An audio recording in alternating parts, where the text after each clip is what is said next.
We are back here on Patriots No Huddle, brought to you by PatsFans.com. Mike Debate, Derek Havens, your host as always. We are here joining with Jeff Lloyd. We're talking about the Browns game coming up, Week 8. Looking forward to this Patriots game coming up. Jeff, how you doing today, man? We're good. I think we actually, we've got a good one coming here this week. Obviously, the Browns, with a win last week is going to make this maybe just, a little bit more to it. If they had come in here with New England, at 5-2 and the Browns sitting at 1-6, but there's a chance here maybe for the Browns, to maybe get a second win in a row. Tall task, definitely. But then head to the bye week, and then, of course, the Jets after the bye week. There's a chance for the Browns to maybe make a little mini run here and maybe kind of make things interesting. Well, Jeff, let me ask you this. I guess right off the top, and then Mike, over to you, bud. I would say for this game with the Patriots, I'm really my biggest concern as a Patriots fan is I'm worried about the tight end um, coverage for the Pats because I think that they're going to have some issues with whether it's David Njoku or whether it's Harold Fenton Jr. They've had a couple issues with that. So, what are your thoughts on the tight end usage for the Cleveland Browns? And do you think that's a possible little bit of leverage for you guys? It's been something, for the Browns that's kind of been the key component right now. It's a really, I guess, strange is probably the best way to describe this wide receiver room. Jerry Judy, who the Browns, traded for, immediately Yeah, extended little and up and looked, down. yeah, but looked really smart in 2024 for it. This year, there's a lot of factors, of course, within the Browns passing game. Now you're talking about a rookie quarterback. It's inconsistent offensive line play and pass blocking. Outside of Jerry Judy, the other top four wide receivers, you're talking about two second-year players and two rookies. So there's a lot of recipes here for why the passing game isn't working. But, if you had asked anybody, going into the season, what was the one guaranteed, probably top offensive playmaker for the Cleveland Browns? The answer would have probably been unanimously Jerry Judy. And you're just kind of not getting that right now, leading the NFL in drops. All the things you hear from Judy, you hear from the Browns are all kind of positive. That it's just something he's trying to work his way through, and he is putting in the work. To his credit, he's taking all of it on himself. He's not pointing fingers, anything of that nature. But without him kind of being the lightning rod catalyst, you know, defenses really aren't having to add a second defender to Jerry Judy, which, is allowing them to put their coverage basically, on everybody. And with all the youth that the Browns have at, basically, pass catchers, it's everyone's kind of basically learning on the fly here, and it's not necessarily working as well as I think they would hoped. Fannon's been really, really excellent to this point, and I think once this passing game does get going, you kind of see where Harold Fannin. I kind of described him, and I thought of him coming out during the draft process, kind of like Delaney Walker in the Titan years. Like you look at him, and you just don't think, that's the way a modern NFL tight end looks. He just doesn't necessarily have the build or the overall size. But he's a very, very savvy route runner. It looks like all signs are pointing towards Njoku coming back this week. But if your featured part of your passing game is your tight ends, that sometimes probably tells you all the tale about why a passing game is struggling. Yeah, absolutely. I think that's definitely a factor. Mike, over to you, bud. Yeah, Jeff, kind of based on what you just said in terms of what Cleveland does well, because let's face it, every NFL team has its own unique skill set in terms of what they bring to the table and how they can attack what your opponent is weak in. And one thing that I've noticed about the Browns is they can burn you on the ground, they can beat you in the intermediate areas of the field. I know Dylan Gabriel has had some difficulty throwing the ball downfield. He's gotten a bit better the last couple of weeks, but are you at all worried about the Browns' ability to move the football if the Patriots are able to take away the run as they've had the last few games against their opponents? And in advance, if they take away that intermediate area of the field that you just described, how are the Browns equipped to be able to fight through that? This is actually really good. This is something I addressed myself today on my own show. Quinshon Judkins, and you look at it through 7 games, the New England Patriots have not given up 50 yards on the ground to any single running back. Yep. Quinshon Judkins right now, this is the best option the Browns have. So, you have a couple of factors in this game where it's kind of, something's got to give. So this is one, where the Browns, this is what they do best. They really need to be able to run the ball with some success. So we'll see if that works out. The other thing, though, is it's been 3 starts now for Dillon Gabriel. He's seen time now in 5 games. And, whatever, the doubters want to say, he hasn't turned the ball over yet. And, there's something to be said for that when you're talking about a rookie quarterback. But now it's getting to the point now where, obviously through 3 starts and now this being his 4th, the expectations should probably rise a little bit. And while protection of the football is fantastic, it's also leading to lack of production. So you want to know Right. what? If you tell me we're going to get a stat line where he completes, mid 60s in as far as a percentage, completion percentage, hits over 225, a couple of scores, but throws an interception, that's fine. I will sacrifice some protection for some more production, but it's really probably time where, the training wheels have to come off. A lot of people have been trying to break down the film and see here, and he's missing this. I mean, last week, the weather in the first half was a serious issue. The winds were anywhere probably from about 25 to 35 miles an hour. It's a wheel route. And, for me, it's, well, do you realize the difficulty in a wheel route with 25 to 30, 35, mile an hour Absolutely. winds? Yeah. A wheel route, everybody thinks it's so simple. It's probably about a 30-yard pattern if the play is executed correctly and the throw. It's not as easy as a throw people maybe make it one, out to be.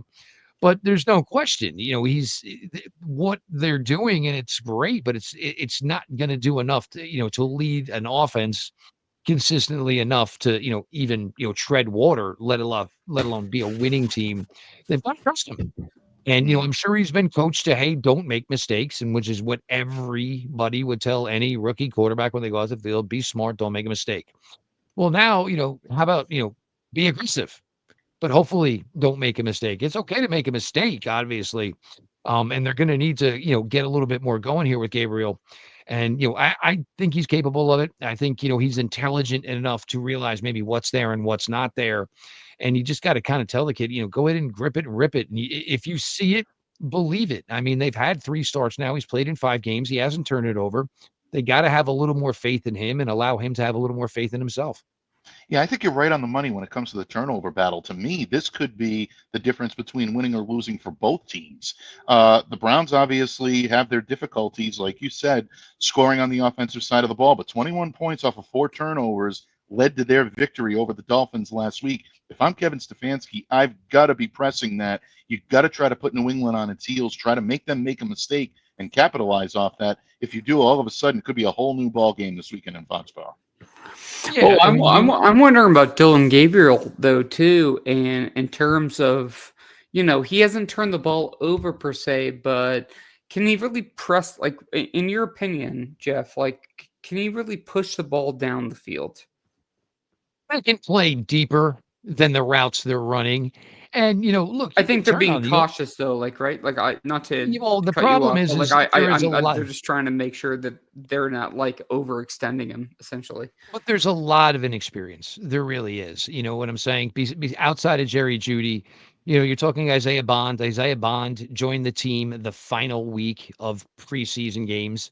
So Yeah, even from still, he's been Texas. here Yep. this time, and now his snap count is dropping because I think he was better suited with the bigger arm of Joe Flacco, not so much, the surgical route running you need when you're trying to, work this type of passing game they're working with Dylan Gabriel. Malachi Corley is a guy that they picked up after final cutdowns. And I think Corley is going to have a role here. He's right now with Cedric Tillman out, he's the biggest receiver they physically have. So, he's definitely been, getting, more, a higher amount of snap count here over the last couple of weeks. Jamari Thrash had the biggest reception there was to have last week. Rookie Gage Lavardane is somebody they're starting to work in. And this is something where I was really trying to have them maybe do this sooner. Gage Lavardane basically had the best relationship with Dylan Gabriel over the summer. When Dylan Gabriel was much lower on the depth chart over the summer, he wasn't necessarily working with Jerry Judy. He was working with the fourth, fifth, sixth wide receiver types. And so maybe having a guy out there that he's a little bit more familiar with is where you're going. But, and this isn't necessarily such a Dylan Gabriel thing as, with Kevin Stefanski now in, year six, when the passing game struggles, and I've always kind of made, basically, the connection that it kind of looks like they play in an arena. And they're playing arena style football Mm. because, it's like, do you understand the field is bigger than it is? Dylan Gabriel's got a better arm than the offense the Browns are trying to, make happen. And it's really difficult on a rookie to try to do all these underneath throws because basically you're trying to run a death of a thousand paper cuts. And that's asking for extreme precision from a rookie. So they just have no choice. They're going to have to open it up a little bit.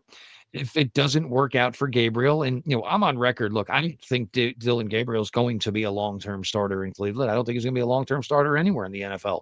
I think he's going to be an extremely, highly intelligent number two that you hope you only have to maybe play once or twice a season. That type of guy. But they're going to give him every opportunity to show his wear here. The thing will be if they start to open it up and it doesn't work for Gabriel, they do have another rookie quarterback here that they're maneuvering as well. And the one thing I think I'm pretty sure of with Shador Sanders is he can probably push the ball down the field a little bit further. There's a lot of other factors of the quarterback position that I think Gabriel just handles better. In a perfect world, if you could combine the strengths of two of them, the Browns would probably have their guy, but it's obviously an imperfect world. Absolutely. Imperfect worlds are something that New England has experienced a whole lot of the last few years. We definitely understand where you're coming from, and especially when you mention opening up the offense, trying new things, something that the Pats had to do a lot of over the past few years since Tom Brady left town. But things are different here in New England now. The Pats have essentially found their guy. I don't think there's anybody questioning whether or not Drake May is the long-term solution. He is the guy, and he'll be sitting atop the Patriots depth chart for quite some time. This Browns defense, though, might be the biggest challenge he's faced coming into the league right now, or at least coming into this season. Myles Garrett's still playing at a galactically high level. He is the best defensive player in the league, in my opinion. But the Browns are third in EPA, fifth in DVOA, and fourth in team pressure rate, and lead the league in pass rush and run stop win rate.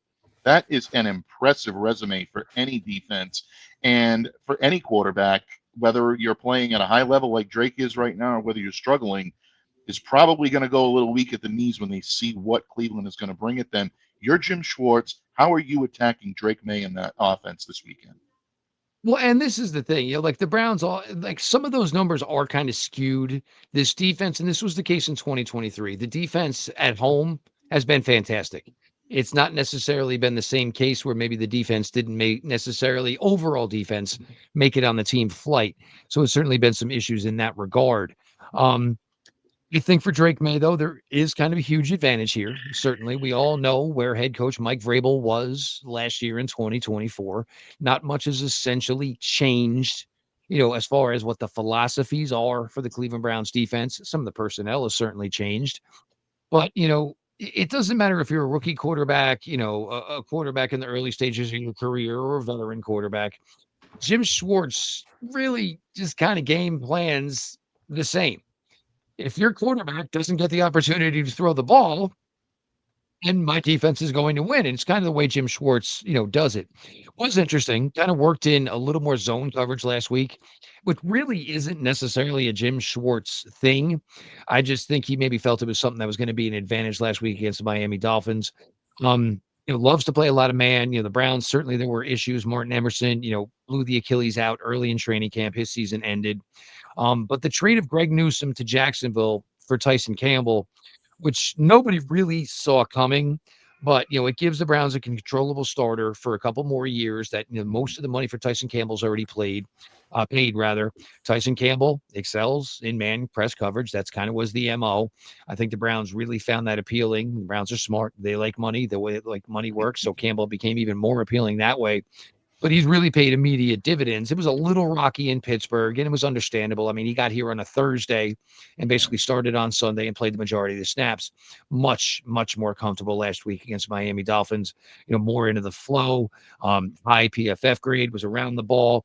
The thing with a guy like Tyson Campbell is very willing and active tackler. You don't see a lot of corners looking to get into the scrum. Tyson Campbell is the opposite. He will find a way into the scrum. You're going to go after him. And that's kind of what Jim Schwartz does. And especially with a guy like Drake May, where, Jim Schwartz can say, this is the resume, this is the tape, and he definitely has that figure to him and that aura to him. Well, kind of like, the old, the Joker, wait till they get a load of me. And that's kind of the way Jim Schwartz kind of handles himself. And the Browns right now are in a great, great position where they can go too full deep at pass rusher. They can go, 4 deep at D tackle as well. So they can continuously run fresh bodies in there. Malik Collins was a really underrated signing when the Browns made it happen, but he's has a just an absolute knack from being a guy who can get pressure through the interior. Mason Graham, smartly enough, has basically found Malik Collins and basically just tried to become the guy who follows him around and picks his brain for every bit of information. They're going to attack. It's what they do. That's what they know. They're gonna hopefully have to control the run. Again, New England's kind of struggling there as well with the overall running game. But there's times where the Browns have faced teams where they shouldn't have had any business running the ball on them, and all of a sudden that's when they get hot. That's when they find their niche. But, and then May likes to throw vertical. And, the Browns, Ronnie Hickman is their free safety. I'm not sure the Browns are convinced Ronnie Hickman is a long-term option at free safety. He plays better with the ball in front of him as opposed to behind him. And that'll be kind of maybe some of the case here with May, because, May's got the big arm and it does not, shrink from the challenge of making the deep throws or even taking the deep throws. You got to go after him. And that's going to be the key to it for the Browns. There's times where this pass rush is completely on. There's times where it's completely off. I mean, this team gave the ball to Minnesota 80 yards away from the goal line with Carson Wentz and couldn't do anything about it. Wentz led them down the field and threw a touchdown. And Denzel Ward, of all people, in a cover two, basically let the guy get inside of him as opposed to outside of him, and basically led to the game-winning touchdown. So, I think the Browns, it's Diggs still working his way back. Kayshon Boutte is certainly playing, I think, commensurate to what I felt Kayshon Boutte's abilities were. But neither one of these guys are going to super wow you athletically or speed wise. So Ward on one, Campbell on the other, get some pass rush. It's, Jim Schwartz, it's not really that something where he's, going to go rogue. You may see a little zone coverage just to basically try to, play some mind games with Drake May, but they play it pretty straight up. Yeah, and for the Patriots, I think if you're Josh McDaniels, you're looking right now, you want to get the ball out of Drake's hands very quickly. You want to make sure that you're not giving the Browns a chance to set up. You want to spread out the Browns defense, get them run around a little bit, kind of make something try to happen in that field. And also, most importantly, you want to load up on a lot of extra blockers if they're going to try to take some deep shots down the field. I think that's how you have success. But probably a lot easier said than done, my friend, because that is a formidable defense they'll be facing. Derek, what do you got for Jeff Lloyd as we wrap up our Browns preview here today on Patriots No Huddle? I guess, Jeff, my biggest thing would be if you were to pick out one aspect of the game this Sunday that the Patriots were to be able to go ahead and take advantage of the Browns, what would it be? Like, what is your biggest concern if you're looking at it from an outside perspective? I think the Patriots, and again, the names, and I don't think they really garnered the attention that maybe they deserved. But when the Patriots started putting together, basically their pass rush, Harold Landry was always a guy that I really thought was a really, really good player. I think there were questions about, where his health was at. And that's kind of where New England just got a gift, where Landry was able to go back to a place he was comfortable from, had a lot of success with. Milton Williams is doing a nice job, coming at you up the gut. Chase On's another one. And that's what you fear, with a rookie quarterback is, the more pass rush, the more opportunity for mistakes. And, the Pittsburgh game where Dylan Gabriel was sacked 6 times, I think it got to a certain point where it was in his head. And, everybody, well, you miss a throw here, you miss a throw there. Yeah, but when you're expecting to get hit almost every single play to be to become gun shy, it just makes sense. It's kind of just the Well, way it works. I don't So, want to I don't want to be rude. I'm not trying. I'm just interjecting to that point. When you're talking about Milton Williams, Christian Barmer, Harold Landry, Caleb Van Chasen, you're talking about Kyrus Tonga. Like you're talking about a pretty solid defensive line. Like that's got to be a concern for Dylan Gabriel going into this game. well, I think the concern is that the offensive line has just been inconsistent. Because the Mm, thing is Everybody believes this Cleveland Browns offensive line, because a lot of it is the same cast of guys that have pretty much been here since 2020. Well, everybody's healthy. Well, that's great. They're all healthy, but they're all on the wrong side of 30. So now that they're healthy, it's not a question of health. It's a question of, do you still have the ability you did when you were 27, 28 years old? But yeah, it's a rookie quarterback, and the more you get hit, the more you get pressured, then you start feeling ghost pressure. And oh, well, he missed the guy over the middle. Well, he's a little bit undersized. He's been facing pressure up the middle all day. Yeah, sometimes those things happen, and maybe you are missing things over the middle.